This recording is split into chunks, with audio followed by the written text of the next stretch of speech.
Review time for Code C. Our question for today is, what is the main reason for covering a garbage truck?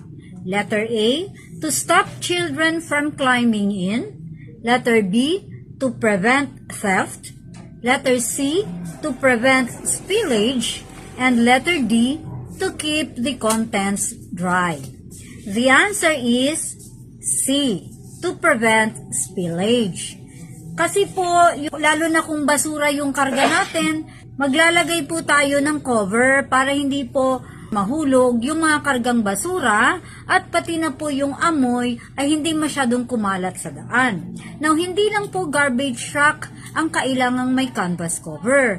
Yun pong mga dump truck na may kargang graba at buhangin. Dahil po kung nakatry po kayo na sumusunod kayo sa isang dump truck na may kargang buhangin, na walang canvas cover or trapal, di ba po pumipisik sa ating windshield yung karga niyang buhangin.